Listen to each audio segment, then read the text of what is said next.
The question is that the motion be agreed to, and I call the Honourable Member for Berowra. Mr Deputy Speaker, I wish to be associated with this condolence motion.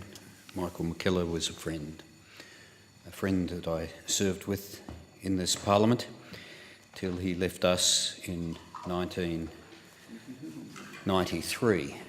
I served with him for some 20 years in public life. He was previously the member for Warringah. He served as Minister for Immigration and Ethnic Affairs between 1975 and 1979, and latterly served as Minister for Health between 1979 and 1982. He was later a member of the then opposition's front bench.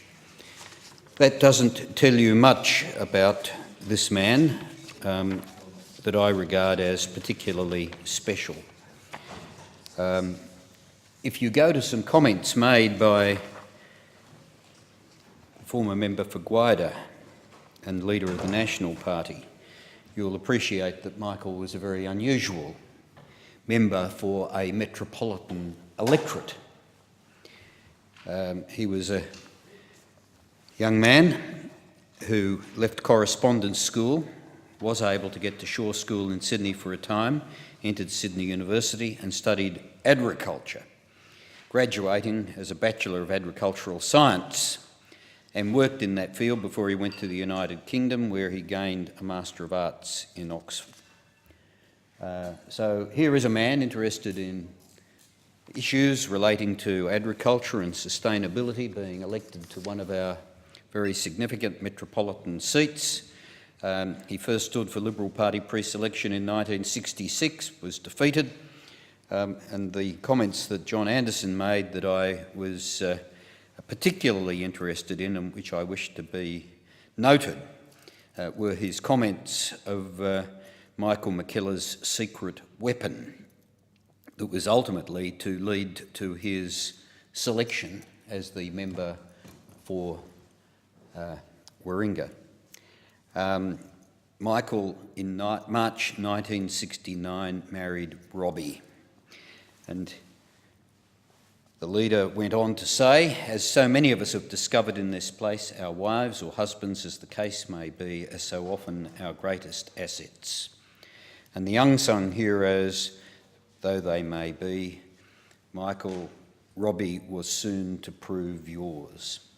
After they were married and the news broke that the member for Warringah was to retire, Michael and Robbie were on honeymoon at the time, but he came back for pre-selection and won. My own wife used to say of Robbie MacKellar what a remarkable lady she was, with a son with disabilities. She had very significant responsibilities, not only as a member but also as a mother. And that was part of the challenge that the MacKellars had to cope with as a member in this place. Michael was interested, as I have been, in the way in which this country develops. He had some very interesting observations to make about population issues. And he was speaking about these matters in the 1970s. He said then, because Australia is so big, some people put forward the view that we can accept hundreds of millions of people. But if you actually read his speeches, you will see that he has a compassion for helping refugees, a focus on bringing to Australia skilled migrants that we need, accommodating proper family reunion, but for integrity in migration. And in that sense, for me, as a later Minister for Immigration, he was a role model. He had some interesting comments to make in those periods, and I can say truthfully that this Parliament is a very different place to the Parliament that I entered in 1973 and he entered in 1969. He was the first of those people that I recall who entered the Parliament. People like David Connolly, Alan Cadman, John Howard. But when I first came here in 1973, the Parliament was still occupied by what we affectionately referred to as the 49ers. The people who entered the Parliament with Menzies in 1949 and were there for those 23 years that he was in government, and were still making a contribution when I entered the Parliament in 1973. Michael's comments made in 1994 when he retired were interesting about the way in which this Parliament conducts itself. It is a place where spontaneity has been largely lost. I am forever amazed at the people who come into this place and into the other place who have to read everything they say. You know, there was once a time when we had rules that prevented members from reading speeches, and people would take points of order. I'd love to be able to take a point of order. The member's reading a speech. I must say, to be able to engage, as we did in the old chamber, with others in debate, where you could flesh out issues in a way which was positive and beneficial, has largely been lost. I noticed Michael MacKellar said, 20 years down the track, we are debating changes of standing orders. I do not think at this stage of debate we have addressed the problem of an attitude to this place. When I came into Parliament, and the Right Honourable Member for New England, Mr Sinclair, was in the Parliament, question time was vital, active, involved time for the chamber. People were jumping up on both sides of the House. Since that time, the chamber has become quite sterile. There has not been participation that used to be evident, and its public impact has diminished in a quite extraordinary degree. And this has been brought about by successive leaders of governments and leaders of oppositions. I must say, I couldn't agree more when I think of the way in which the Parliament conducts itself these days. There was a time when I first came here, Mr Deputy Speaker, that the Sydney Morning Herald would write up question time with the questions asked and the replies given.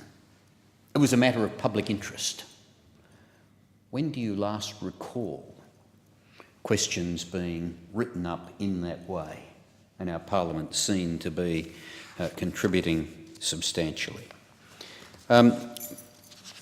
This really brings me to the point I wanted to make in this debate today,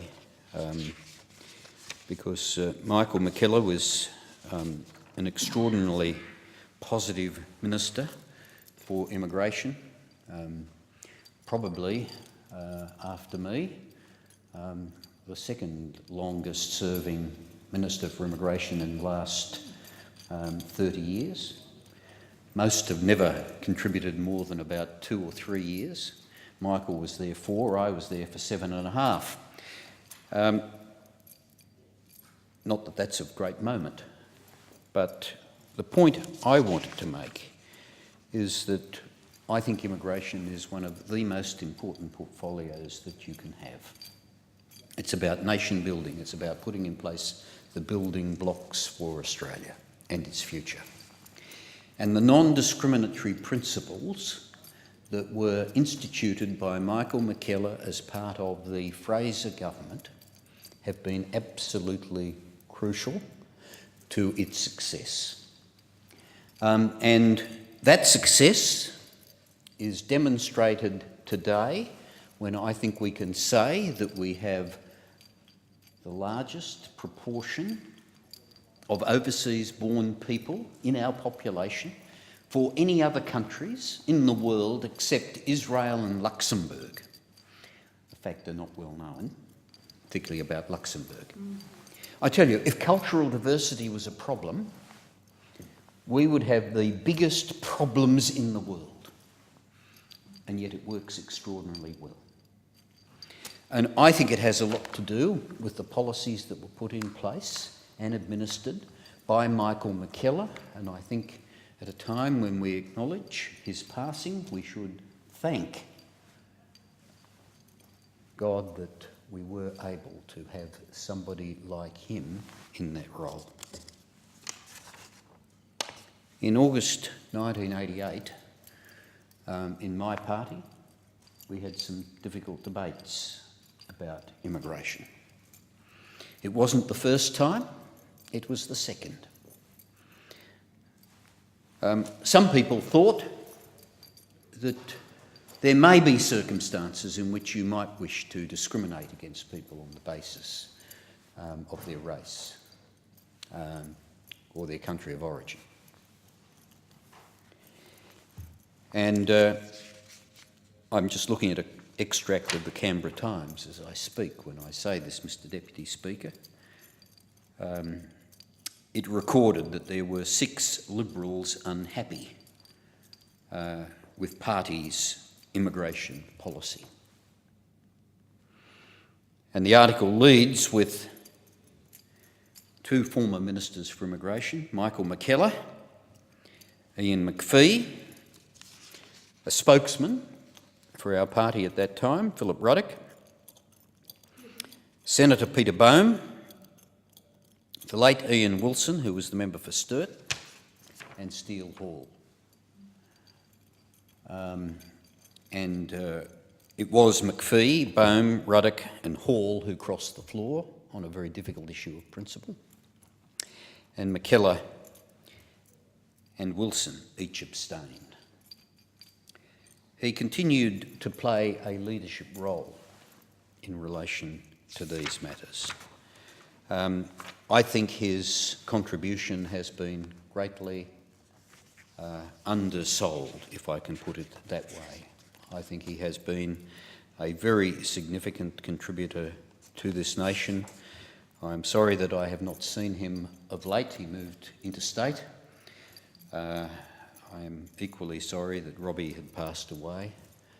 I did want to be associated with this motion, I simply observe that Australia is the lesser for his passing. Thank you.